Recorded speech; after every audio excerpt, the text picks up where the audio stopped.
الحمد لله رب العالمين والصلاة والسلام على سيد الأنبياء والمرسلين محمد وآله وأصحابه أجمعين برحمتك يا أرحم الراحمين. أما بعد، فأعوذ بالله من الشيطان الرجيم. بسم الله الرحمن الرحيم.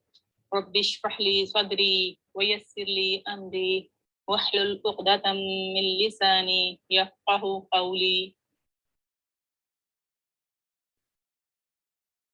ربنا زدنا علما ربنا زدنا علما ربنا زدنا علما اللهم فقهنا في الدين آمين. السلام علیکم ورحمۃ اللہ وبرکاتہ۔ امید ہے آپ سب اللہ کی رحمت اور فضل و کرم سے ایمان و صحت کی بہترین حالت میں ہوں گے انشاءاللہ۔ آج کا یہ سیشن تعارفی سیشن ہے اور میں ہوں زرقبت۔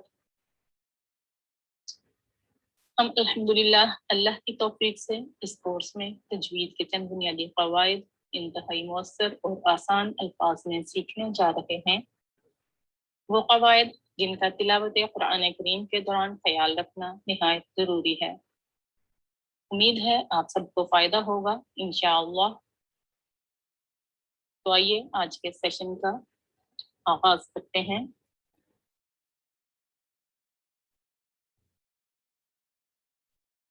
سب تعریفیں اللہ تعالیٰ کے لیے ہیں، ہم سب اسی کی تعریفیں کرتے ہیں اور اپنے ہر کام میں اسی سے مدد مانگتے ہیں۔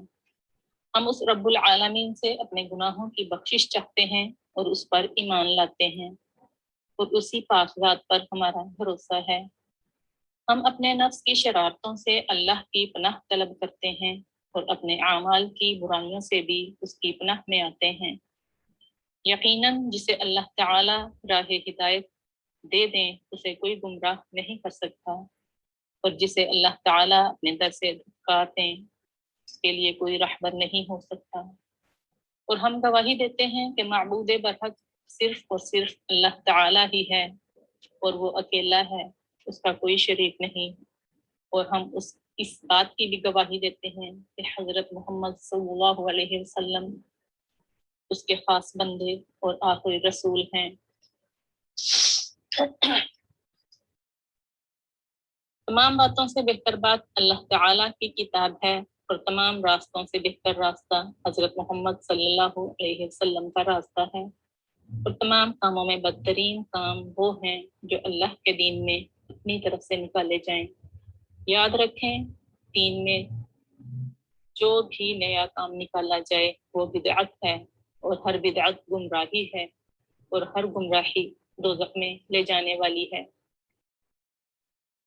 قرآن کریم میں اللہ تعالیٰ کا ارشاد ہے، اِنَّا نَحْنُ نَزَّلْنَا الذِّكْرَ وَإِنَّا لَهُ لَحَافِظُونَ، بے شک ہم نے یہ قرآن نازل کیا اور بے شک ہم اس کی ضرور حفاظت کرنے والے ہیں۔ قرآن کریم ہی وہ کتاب ہے جو ہر قسم کے تغیر و تبدل، اضافہ و تحریف، ترمیم و تنسیخ کے بغیر موجود ہے، اور سب سے زیادہ پڑھی جانے والی یہی ایک مکمل کتاب ہے جس کے کروڑوں انسان حافظ ہیں۔ قرآن مجید اللہ کا کلام ہے، اور ہمیں اس کی تلاوت کرتے ہوئے اس کی تلاوت کا حق ادا کرنے کا حکم دیا گیا ہے۔ قرآن پاک کی تلاوت کے حقوق میں سے ایک حق یہ بھی ہے کہ ہم اس کے الفاظ کی ادائیگی ان کے درست مخارج اور صفات کا لحاظ رکھتے ہوئے عمدہ لحن اور لب و لہجہ میں کریں۔ اس مقصد کے حصول کے لیے علم تجوید مدون ہوا اور اس پر ہزاروں کتابیں لکھی گئیں۔ علم تجوید کا مقصد کچھ تجویدی قواعد و ضوابط اور حروف کے مخارج و صفات کو زبانی حفظ کر لینا ہرگز نہیں ہے، بلکہ اس کا اصل مقصد یہی ہے کہ ہم قرآن مجید کی تجوید کے ساتھ تلاوت کرنے کے قابل بن جائیں، پھر اس کے معنی و مفہوم کو سمجھ کر اپنی عملی زندگی میں اس کو شامل کر سکیں اور اس کی تبلیغ کر سکیں۔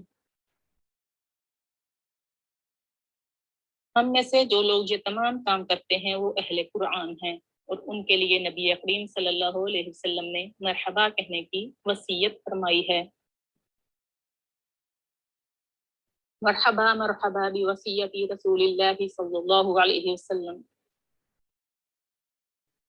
حضرت ابو سعید خدری رضی اللہ تعالی عنہ فرماتے ہیں کہ رسول اللہ صلی اللہ علیہ وآلہ وسلم نے فرمایا، ان قریب تمہارے پاس کچھ لوگ علم حاصل کرنے آئیں گے، لہٰذا جب تم ان کو دیکھو تو رسول اللہ صلی اللہ علیہ وسلم کی وصیت کے مطابق انہیں مرحبا یعنی خوش آمدید کہو اور انہیں علم سکھاؤ۔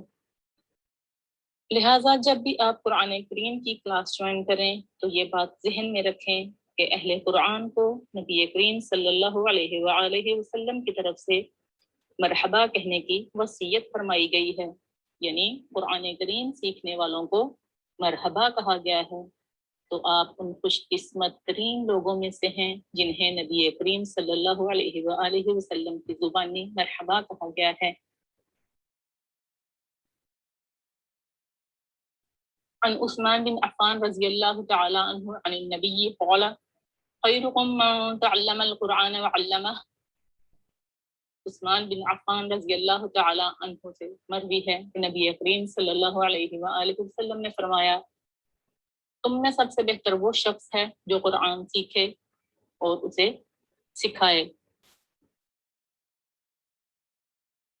ایک اور روایت دیکھتے ہیں، حضرت ابو ہریرہ رضی اللہ تعالی عنہ سے روایت ہے، جب بھی کوئی قوم اللہ کے گھروں میں سے کسی گھر میں جمع ہو کر کتاب اللہ کی تلاوت اور اس کی درس و تدریس کی کوشش کرتی ہے تو اس پر سکینت نازل ہوتی ہے، اللہ کی رحمت انہیں ڈھانپ لیتی ہے اور فرشتے انہیں گھیرے میں لے لیتے ہیں، اور اللہ تعالیٰ ان کا ذکر ان فرشتوں کی مجلس میں کرتے ہیں جو اللہ کے پاس ہوتے ہیں۔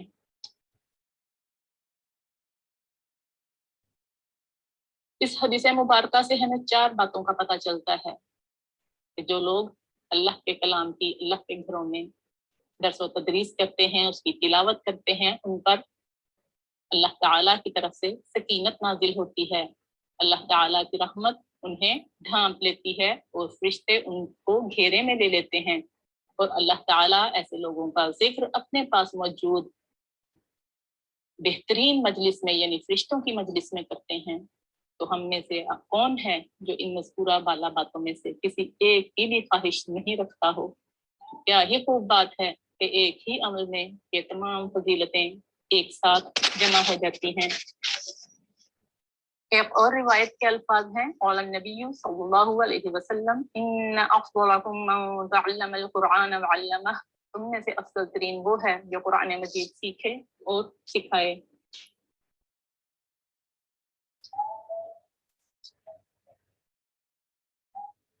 اگلی روایت دیکھتے ہیں، وعن عائشہ رضی اللہ تعالی عنہ قالت قال رسول اللہ صلی اللہ علیہ وسلم الذي يقرأ القرآن وهو ماهر به مع السفرة الكرام البررة والذي يقرأ القرآن ويتتعتع فيه وهو عليه شاق له أجران۔ ام المؤمنین سیدہ عائشہ رضی اللہ تعالی عنہا سے مروی ہے کہ رسول اللہ صلی اللہ علیہ وسلم نے فرمایا، قرآن مجید کا ماہر مقربین فرشتوں کے ساتھ ہوگا، اور جو شخص قرآن کریم پڑھتے ہوئے اٹکے اور درست الفاظ کی ادائیگی اس پر شاخ گزرے، اس کے لیے 2 اجر ہیں۔ اس حدیث مبارکہ سے بھی پتہ چلتا ہے کہ جس شخص کو قرآن کریم پڑھتے ہوئے اس کے الفاظ کی ادائیگی کرتے ہوئے مشکل پیش آتی ہے، وہ اٹک اٹک کر قرآن کریم کے الفاظ کو دہراتا ہے تو اس کو دوہرا اجر ملتا ہے۔ ایک اور روایت دیکھتے ہیں، حضرت ابو ہریرہ رضی اللہ تعالی عنہ سے روایت ہے کہ نبی کریم صلی اللہ علیہ وآلہ وسلم نے بہت سے افراد پر مشتمل ایک لشکر بھیجا۔ آپ صلی اللہ علیہ وآلہ وسلم نے انہیں قرآن کریم پڑھنے کا حکم فرمایا تو جسے جو کچھ یاد تھا اس نے پڑھا۔ پھر آپ صلی اللہ علیہ وآلہ وسلم ان میں سے عمر کے لحاظ سے سب سے چھوٹے شخص کے پاس تشریف لائے اور فرمایا، اے فلاں تجھے کچھ یاد ہے؟ اس نے عرض کیا، مجھے فلاں فلاں سورت اور سورۃ البقرہ یاد ہے۔ تو آپ صلی اللہ علیہ وآلہ وسلم نے یہ سن کر خوشی سے فرمایا، کیا تجھے سورۃ البقرہ یاد ہے؟ اس نے عرض کیا جی ہاں، آپ صلی اللہ علیہ وآلہ وسلم نے فرمایا جا تو ان کا امیر ہے، یعنی اس لشکر کا امیر ہے۔ اس پر ان کے معززین میں سے ایک شخص بولا اللہ کی قسم یا رسول اللہ صلی اللہ علیہ وسلم، میں نے تو صرف اس لیے سورۃ البقرہ نہیں سیکھی کہ میں اس کی طوالت کی وجہ سے اسے نماز میں نہیں پڑھ سکتا۔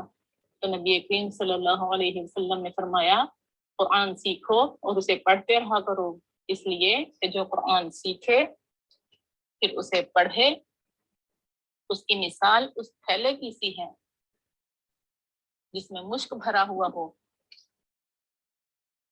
اور اس کی خوشبو جگہ جگہ پھیل رہی ہو۔ اور جس نے قرآن پڑھنا سیکھا اور سینے میں لیے سو رہا، یعنی کبھی اس کی تلاوت نہ کی، اس کی مثال اس تھیلے کی سی ہے جس میں مشک بھر کر اس کا منہ سی دیا گیا ہو۔ اس روایت سے پتہ چلتا ہے کہ ہمیں قرآن کریم کو سیکھ کر اس کو بار بار تلاوت کرنا چاہیے، نہ کہ اس کو سیکھ کر ہم اس کو کبھی کھولے ہی نہ، اس کی کبھی تلاوت ہی نہ کریں، جبکہ ہم میں سے بہت سے لوگ ایسا ہی کرتے ہیں۔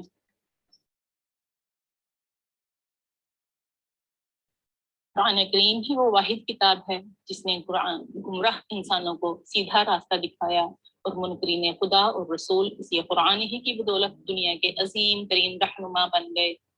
آج بھی انسانیت پر گمراہی اور لادینیت چھا رہی ہے، تو ضرورت ہے کہ ہم قرآن پاک کو زیادہ سے زیادہ پڑھیں اور اسے سمجھیں، تاکہ ہم اپنی زندگی کو قرآنی تعلیمات کی روشنی میں ایک اسلامی زندگی بنا سکیں۔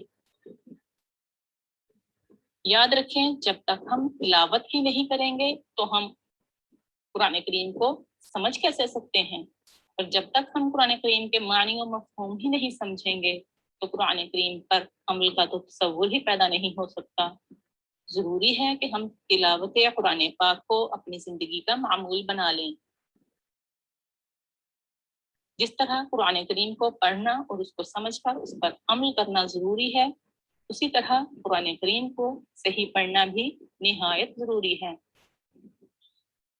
اللہ تعالیٰ سے دعا ہے کہ اللہ تعالیٰ ہمیں قرآن کریم کو سیکھ کر سمجھ کر درست تلفظ کے ساتھ صحیح طریقے سے تلاوت کرنے، اس کا معنی و مفہوم سمجھ کر اپنی زندگی میں عملی زندگی میں اس کو اپلائی کرنے کی توفیق عطا فرمائے۔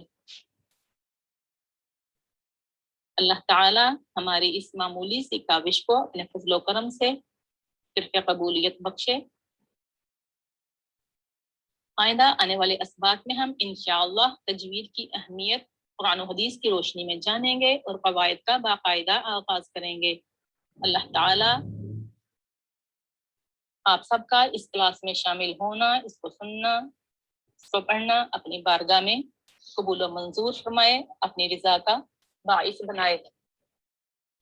اللہ تعالیٰ ہمیں توفیق عطا فرمائے کہ ہم قرآن کریم کو سمجھ کر اس کو اپنی عملی زندگی میں لاگو کر سکیں اور اللہ کے فرمان کے مطابق قُوا أَنفُسَكُمْ وَأَهْلِيكُمْ نَارًا کے مطابق اپنے آپ کو اور اپنے گھر والوں کو جہنم کی آگ سے بچا سکیں۔ اللہ تعالی ہمارے اس کام کو ہمارے لیے، ہمارے ماں باپ، ہمارے اہل و عیال، ہمارے اساتذہ کرام کے لیے صدقہ جاریہ بنائے اور دنیا و آخرت کی نجات کا ذریعہ بنائے۔ آمین ثم آمین۔ سبحانك اللهم وبحمدك لا إله إلا أنت أستغفرك وأتوب إليك۔ السلام علیکم ورحمۃ اللہ وبرکاتہ۔